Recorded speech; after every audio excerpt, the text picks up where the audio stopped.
एक बार गौतम बुद्ध का एक अनुयायी जो कि सालों से गौतम बुद्ध के आश्रम में आ रहा था, वह उनके प्रवचन सुनता, आश्रम में ध्यान आदि करता और फिर चला जाता। लेकिन अचानक कुछ दिनों से उसने आश्रम में आना ही बंद कर दिया था।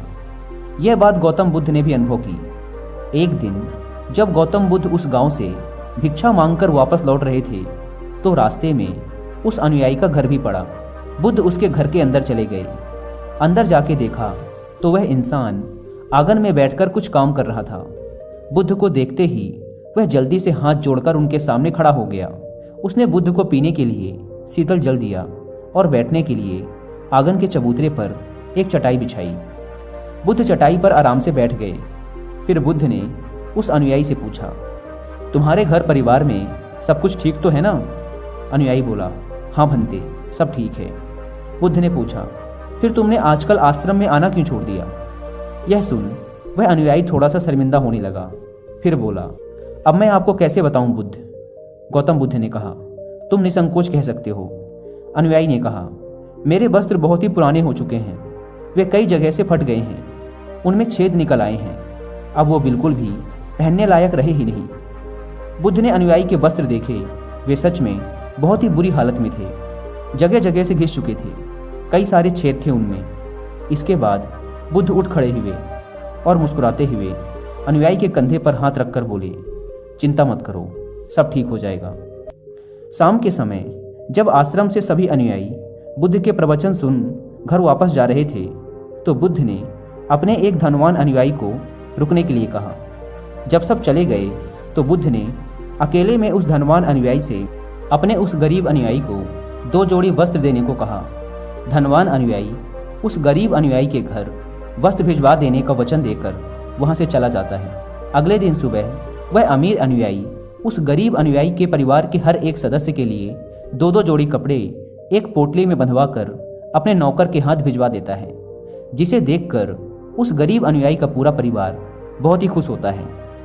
अगले दिन जब वह गरीब अनुयायी दोबारा से बुद्ध के आश्रम उनके प्रवचन सुनने आता है तो अंत में जाते समय बुद्ध उस अनुयायी को रोककर उससे पूछते हैं, क्या अब तुम अपने नए वस्त्रों में आराम से हो? तुम्हें और कुछ तो नहीं चाहिए? अनुयायी ने कहा, पहले तो आपका बहुत बहुत आभार भंते, मैं इन कपड़ों में बिल्कुल आराम से हूँ और मुझे अब और कुछ नहीं चाहिए।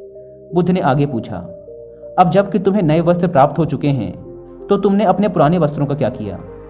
अनुयायी ने कहा, हमारा परिवार अब से उन्हें बिस्तर में बिछाने और ओढ़ने के काम मिलेगा, अब हम उन्हें ओढ़नी की तरह उपयोग में लेंगे। बुद्ध ने कहा, फिर तुमने अपनी पुरानी ओढ़नी का क्या किया? अनुयायी ने कहा, बुद्ध, मैंने उसे अपने घर की खिड़कियों में पर्दे की तरह लगा दिया है। बुद्ध ने कहा, तो क्या तुमने अपने पुराने पर्दे फेंक दिए? अनुयायी बोला, नहीं भंते, अब मैं उन पर्दों के छोटे छोटे टुकड़े करके उनका उपयोग रसोई में गर्म बर्तनों को उतारने और पकड़ने के लिए कर रहा हूँ। बुद्ध ने पूछा, तो फिर तुमने रसोई के पुराने कपड़ों का क्या किया? अनुयायी ने कहा, अब मैं उनका उपयोग घर में पोछा लगाने के लिए करूँगा। बुद्ध ने कहा, तो फिर तुम्हारे पुराने पोछे का क्या हुआ? अनुयायी ने कहा, बुद्ध, वो पुराना पोछा इतना तार तार हो चुका था कि अब उसका कुछ भी नहीं किया जा सकता था, इसलिए मैंने उस पोछे से एक एक धागा अलग करके दिए के लिए बातियाँ बना ली। उन्हीं में से कुछ बातियाँ मैंने आश्रम में दान कर दी हैं, जो अब आज रात से आपके कक्ष में प्रकाशित होंगी। यह सुन बुद्ध अनुयायी से संतुष्ट हो गए। वे इस बात से बहुत खुश थे कि उनका शिष्य वस्तुओं को बर्बाद नहीं करता, बल्कि उनका सही से उपयोग करना जानता है। गौतम बुद्ध हमेशा अपने शिष्यों को बहुत ही कम चीज़ों के साथ जीवन निर्वाह करने की शिक्षा देते थे। साथ ही उनका ये भी मानना था कि यदि हमारे पास कुछ भी हमारी ज़रूरत से अधिक है तो हमें उसे दूसरे ज़रूरतमंद लोगों को दे देना चाहिए। काश हमारी आज की जनरेशन भी बुद्ध का ये संदेश समझ पाए।